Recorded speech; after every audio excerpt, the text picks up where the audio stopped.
Here are the ingredients that you need for baked ziti. We're going to first make our marinara sauce. I'm using a Cento brand of 28 ounces of crushed tomatoes. This is a little more expensive. I usually go for the Day Fratelli brand, but I happened to buy these things at Walmart last night, and this is what they had. I need Italian seasoning. I need crushed red pepper flakes. I need pepper. I need salt, unpictured. I need 1 large onion. You can use white or red. I need minced garlic. You can use just like cloves of garlic. I'd probably use the equivalent of about 3 or 4 cloves. But, you know, again, this is what we got in the fridge. I'm using olive oil, and this is optional. I'm using the Better Than Bouillon chicken base, and I'm going to use about a tablespoon of butter. Now, that's going to be my marinara sauce. Once I've made the marinara sauce, I'm going to need 1 pound, or I think that's like 16 ounces, right? 1 pound? I don't know ounces, sorry.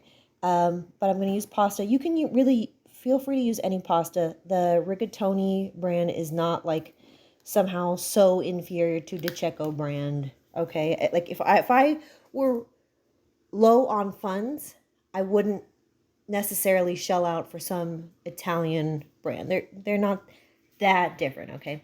I also need 16 ounces of mozzarella cheese. Don't use the one that's pre-shredded. It has weird ingredients. It doesn't melt properly. You're just going to shred it yourself or cut it up yourself. I need Parmesan cheese. Now, in this case, to kind of like save money, I'm using 5 ounces of this real Parmesan, like fresh Parmesan cheese. And I'm going to use the other like 5 ounces of this grated Parmesan. Really, you could just do all that or even all that. It's not going to make that much of a difference, but I'm kind of going a mid-range, half and half. I'm using the Walmart brand of ricotta cheese. It's not my favorite. It does have some weird gums in it. I think it's the Polio brand that doesn't, which is the most superior brand often found in the United States. But they didn't have that at Walmart, so that's what we're going with.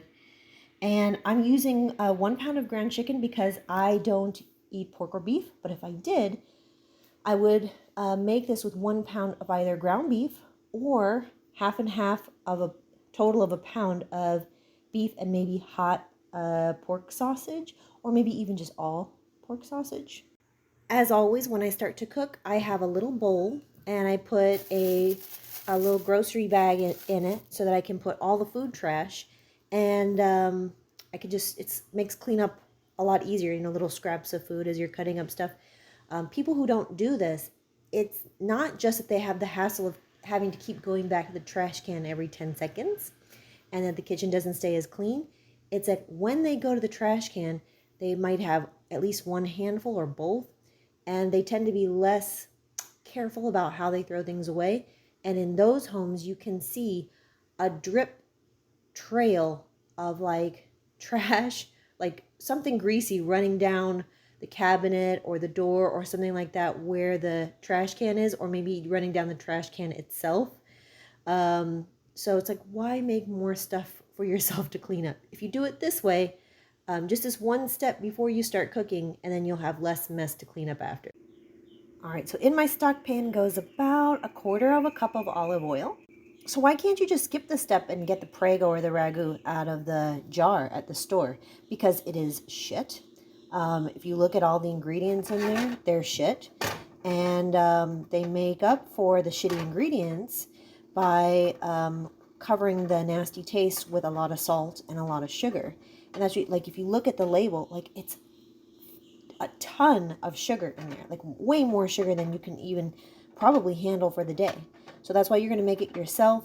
Yeah, it's going to have more fat, but the fat is not bad for you. This is olive oil, but we're going to have way less salt and sugar in here, and it's going to taste better.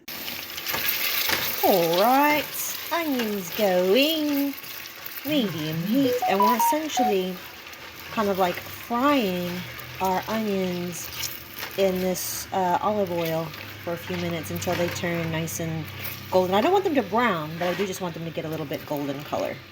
In the 1 minute while my onions were cooking, I took the time to cut up my other onions, just a super rough chop. Let's get a pan heating for our ground chicken. Okay, now we need to be ready, because this part moves a little bit fast, we're going to add in our garlic. We don't want that to really get too much flavor or color. So immediately we're going to add, if you're adding better than bouillon, you're going to add about, I don't know, to taste. I'm probably going to add like half a teaspoon. And then I'm also going to add a tablespoon of butter. Again, those two things are optional.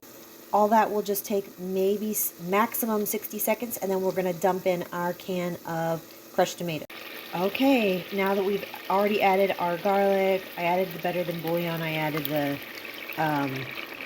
butter. Now I'm just adding my entire can of tomatoes.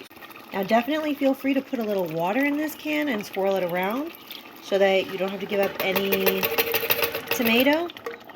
Anyway, we needed a little water in here because this is going to reduce, so we might as well rinse out the can, right? Okay, at this point I'm going to add my salt, pepper, and my Italian seasonings, and my crushed red pepper flakes. I'm going to turn the heat down to, I want to say kind of low to medium low, whatever is the right heat to make this simmer. And simmer means we're seeing gentle bubbles here and there and not bubbles popping off everywhere. That'd be boiling. And you can cover this with a pot lid. People say, well, how much should I add of the Italian seasoning, or salt, or pepper, or red pepper flakes? It's to taste, baby. That means you need to trust your taste buds. You're going to mix it in, and you can add more little by little for what tastes good. Now, keep in mind something, though. You really can't take away at this point. So you especially want to be mindful about the salt. As it reduces, it's going to get more concentrated in flavor. So consider adding a little, or if you use the better than bouillon chicken base, even no salt.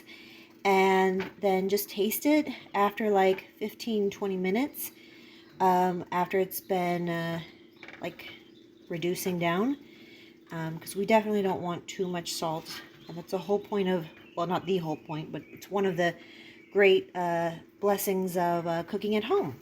So you get to control the salt. I'm going to use my empty crushed tomato can as a spatula holder here. Okay, meanwhile, in our saute pan, we have about a tablespoon of olive oil. On medium heat, let's let those onions soften and turn translucent. I'm not sure if my phone can pick up on this, but our marinara sauce has a glossy sheen on it, and that is from the olive oil that we've used. This is not like some kind of fancy imported olive oil. This is just some cheap Walmart olive oil. And this is something that Prego and Ragu don't have. They don't use even like that level of quality of olive oil. That's how they can sell a pasta sauce that is so cheap and still make a very good profit margin off of it. Don't let your health be some shitty company's profit margin. Okay, I've added the equivalent of like maybe 2 or 3 cloves of minced garlic.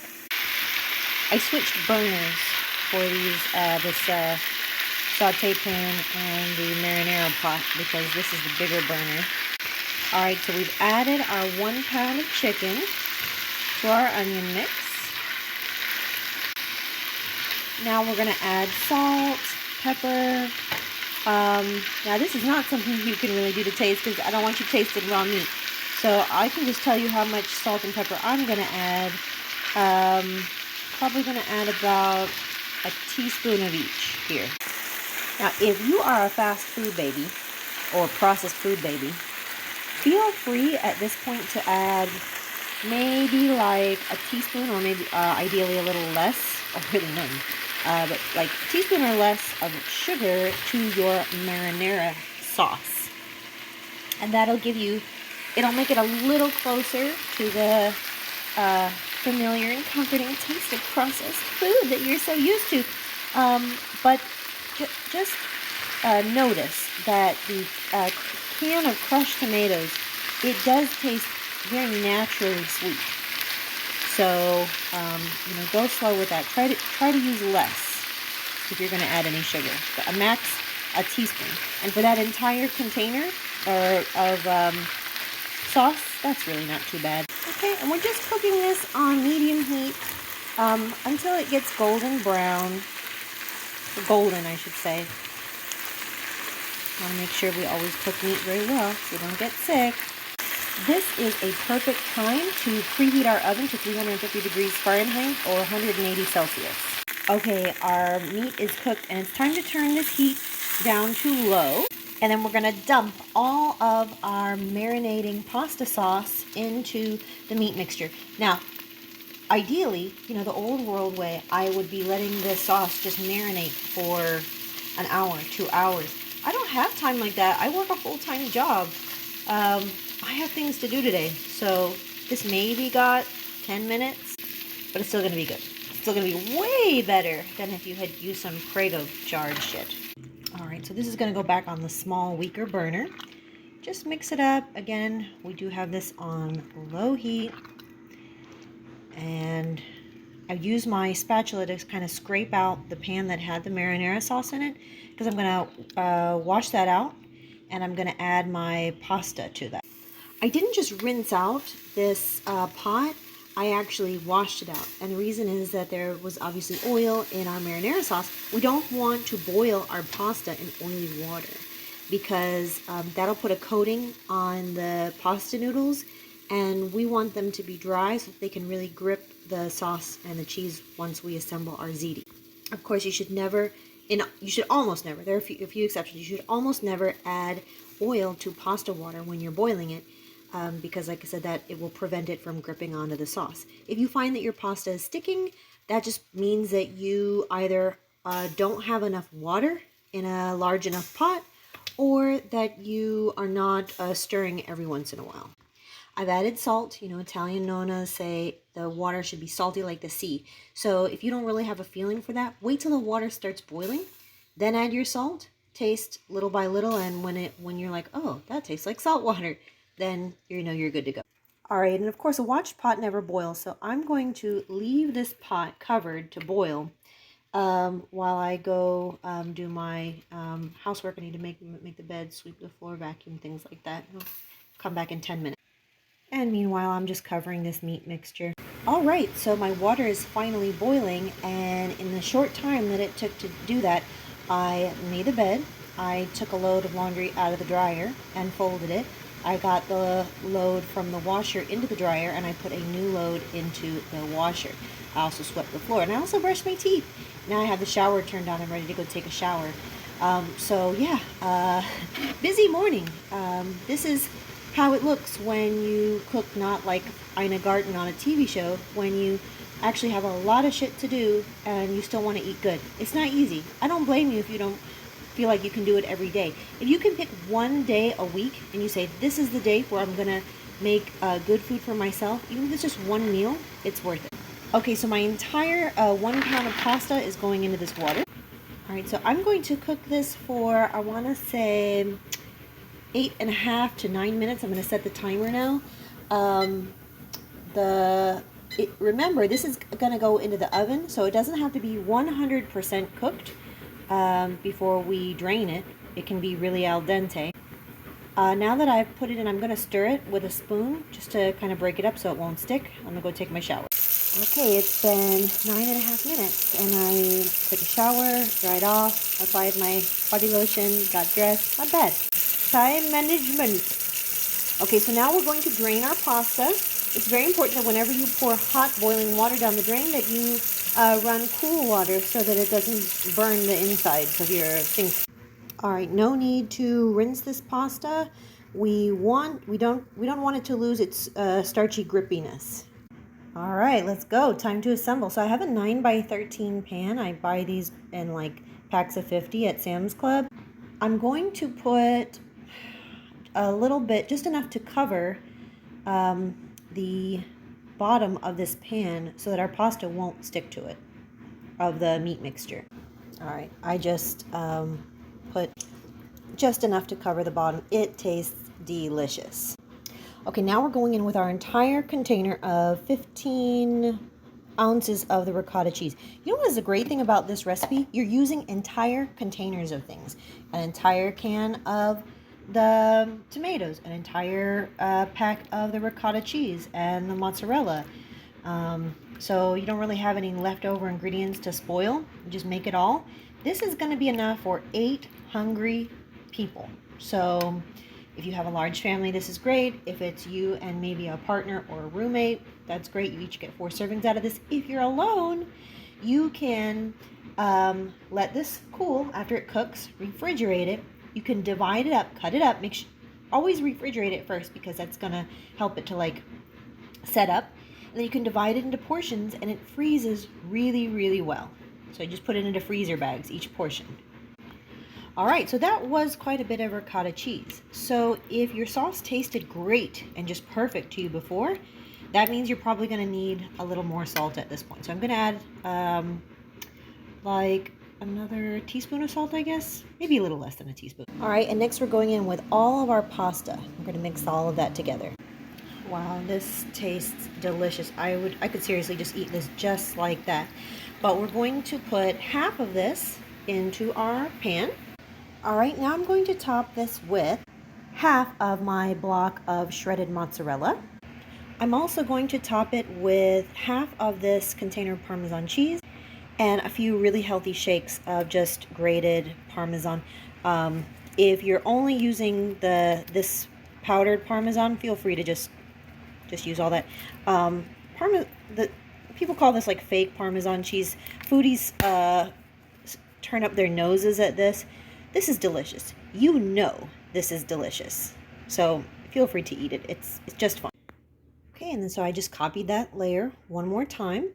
I'm going to wrap this up in aluminum foil. I'm going to put it in the 350 Fahrenheit oven for like 45 minutes. Now you don't want to put fresh herbs on this now. Top it off with basil, like finely chiffonade, like a thinly sliced basil leaves, because they will burn and they taste off if they cook too long. So my recommendation is wait until you take it out of the oven, and then chop up your basil real finely and top it with this. Now, where can you get basil? You can grow it yourself. You can buy it at the grocery store in the vegetable section. You can also, like a lot of Walmarts have garden sections, and if they have the herb plants, you can buy an entire, what do you call it? What pot? An entire pot of basil, and it will very often be cheaper than in the food section. I have no idea why. Another thing you can do is just go into the garden section and just pinch off some leaves from a few plants. What are they going to do? Oh, you took some leaves. Seriously, don't feel bad about taking that from Walmart. Just take them. And just wash them off when you get home. Dry them off on a paper towel, and then chop them up and top it. Use it. That punch of basil will really make the difference here.